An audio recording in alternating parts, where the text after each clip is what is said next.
سلام، این هفته در آفساید میپردازیم به پدیده بام. آره بام.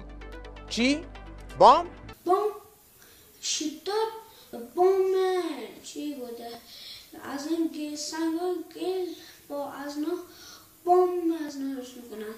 البته بامی که ما میگیم با اون بام فرق داره. این بام پشت بام نیست، این بام بامیه هم نیست. این بام یعنی بقایی، احمدی نژاد، مشایی.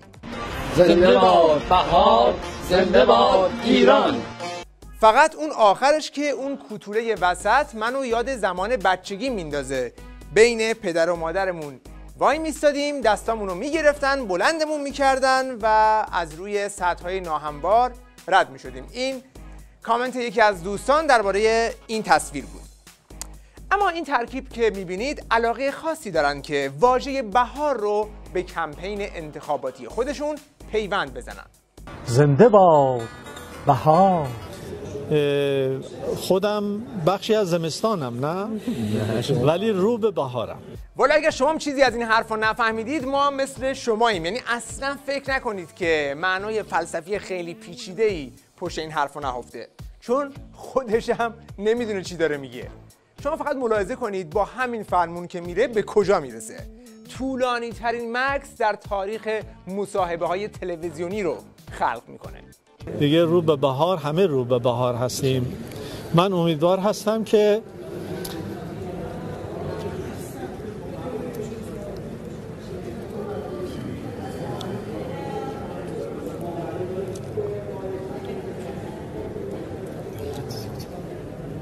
سلامتی فلج انشالله بهار میاد. ایشالله بهار میاد. یعنی برای این جمله اینقدر فکر نیاز بود؟ مثلا قرار بود بعد از زمستون پاییز بیاد؟ از این جستای بهاری که بگذریم، صورت مسئله اینه که احمدی نژاد از اوایل پارسال میخواست با همین شعار بهار رو خواندید آمدم مبهم این دفعه توی انتخابات شرکت کنه. اما خیلی هم معلوم نبود که این خواندید رو کی خونده، چون شهریور ماه بود که وقتی رفت ملاقات خامنه‌ای فهمید خیلی هم خونده نشده و این جواب رو شنید. در شهریور سال 95 در جلسه‌ای که خدمت ایشون بودیم، ایشون به بنده توصیه فرمودن که در انتخابات سال 96 کاندید نشم. بنده هم همونجا اعلام تبعیت کردم.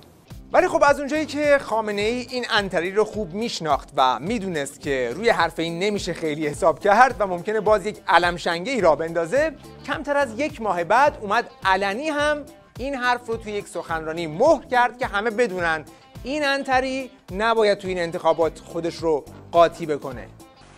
یه نفری آقایی آمده پیش من هم به ملاحظه صلاح حال خود اون شخص و صلاح حال کشور به ایشون گفتم که شما در فلان قضیه شرکت نکنید.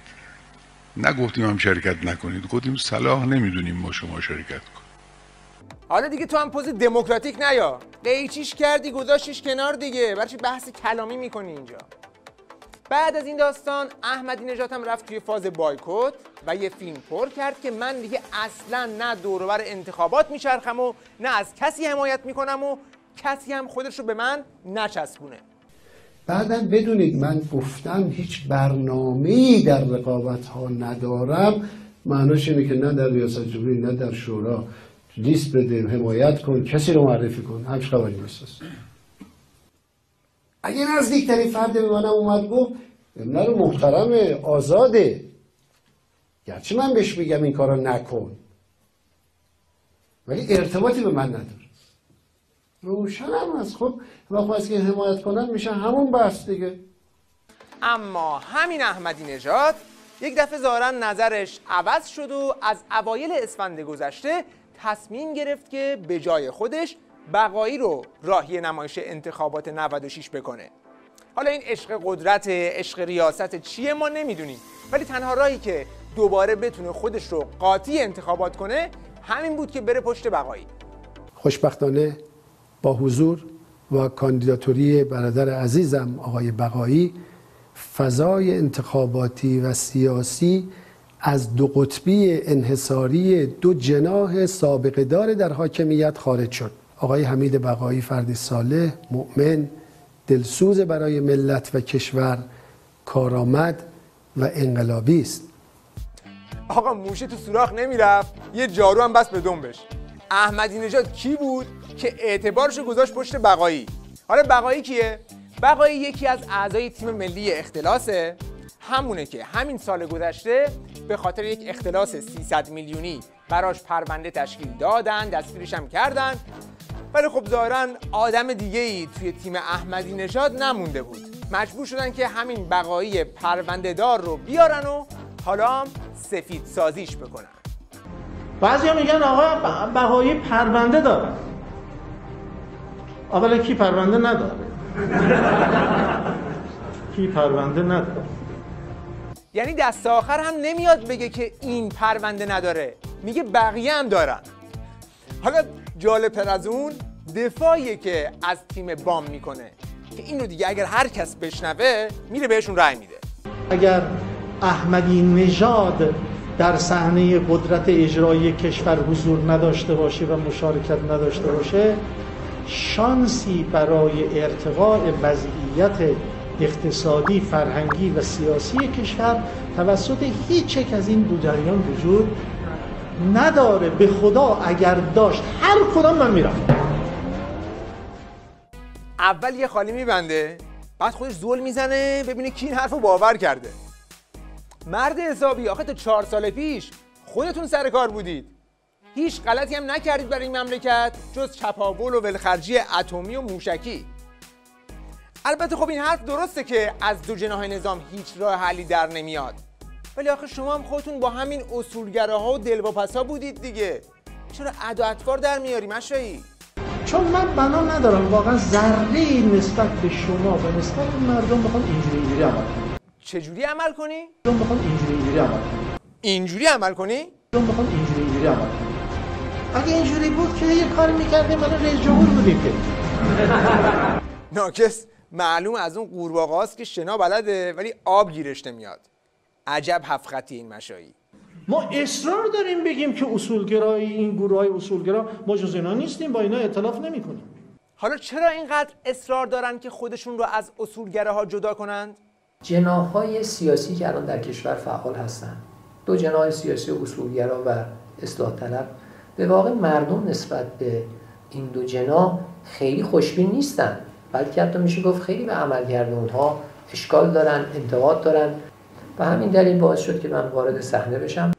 این عملکردی که الان این دولت داشته قاعدتاً نباید رأی بیاره، ولی یه چیزی میگن رأی میاره. میگن اگه این نه اونا میشه. یعنی در یک کلام دارن میگن چون میدونن دولت فعلی شیخوری به خاطر افتضاحاتش توی این 4 سال خیلی منفور شده و از اون طرف اون اصولگراها و دلواپسا، یعنی همون جناح پاسدار بسیجی های ولایت مدار هم به شدت منفورن، اینا میخوان منفوریت هر دوتا رو بریزن توی جیب خودشون تحت عنوان یک سر سوم. حالا خامنه ای گفته بود که احمدی نژاد نیاد که جامعه دو قطبی نشه، بعد اینا دارن 3 قطبیش میکنن به قول خودشون. به یه آقای انسان توصیه میکنه که آقا شما اگر تو این مقوله وارد شدید، این دو قطبی تو کشور ایجاد میشه. دو قطبی تو کشور مضر به حال کشور. من صلاح نمیدونم شما وارد بشید. احمدی نژاد با آوردن بقایی این توصیه رو دور زد و دوباره رفته پشت تریبون و همون علم شنگه‌ای که نباید رو راه انداخته. هنوز چی نشده، یه سفر کرده به اهواز، دوباره وعده های احمدی نژادی و از اون طرف هم حمله به روحانی که تو به چه حقی میخوای یارانه های مردم رو قطع کنی؟ تو نفهمترین آدم توی کره زمین هستی. میکنن ملت نمیفهمه، نفهمترین آدم های کره زمین. 80 میلیون نمیفهمه، تو میفهمی؟ آقا این چه استشواریه؟ این چه فرقنتیه تو وجود بعضی پیدا شده است؟ 97% ملت جمع میشن یه چیز رو میخوان، اون میگه ناخه اینجوری بد نیست، اقتصاد رو خراب کنه. کجا در اومدی که میفهمی. میشه بگی میشه یه دلیل بیاری که تو بهتر از همه ملت میفهمی؟ احمدی نژاد رو که دیگه همه میشناسیم. وقتی گرم بشه و جوگیر بشه همه چیز رو میمالونه. هم ادای شیخ فری رو در میاره، هم به کل دولت و وزرای روحانی میگه شما عذاب الهی هستید، تو ویلای 5000 متری زندگی میکنید و یک شب پولدار شدید. نخیر آقا ما بهتر میفهمیم، ملت نمیفهمد. ماشاءالله بابا ملت انقلاب کرد که دیگه از این آدم ها رو نبینه. اونه که قرار بود شما رو ببینه اون یکی بود دیگه. بابا فایل عذاب الهی وجود شما هست. معلومه کسی تو ویلای 5000 متری در بهترین آب و هوای شمال تهران زندگی میکنه، اصلا چی میفهمه مستجری یعنی چی؟ بابا شما باید نشستی سر اون پستا بعد یهو پولا شد. بقایی هم که تازه داره دوره کارآموزی میگذرونه پیش احمدی نژاد، اونم شروع کرده یه چشمه‌هایی اومدن که بله این دولت پولها رو خرج ساختمون و استخر خودش کرده. من دارم میگم با رئیس نهاد ریاست جمهوری ساختمون سفید وقتی ما تحویل دادیم بین 5 تا 7 میلیارد تومان مجدد بازسازیش کردن. رو چه حسابی؟ برای چی؟ استخر داشت دوباره استخر ساختن. اینا یه جوری حرف میزنن که انگار تازه از خارج اومدن ایران. انگار نه انگار که همین تیم بام خودشون 8 سال اداره مملکت دستشون بوده. کلی از اختلاس‌ها در دوران اینا صورت گرفته.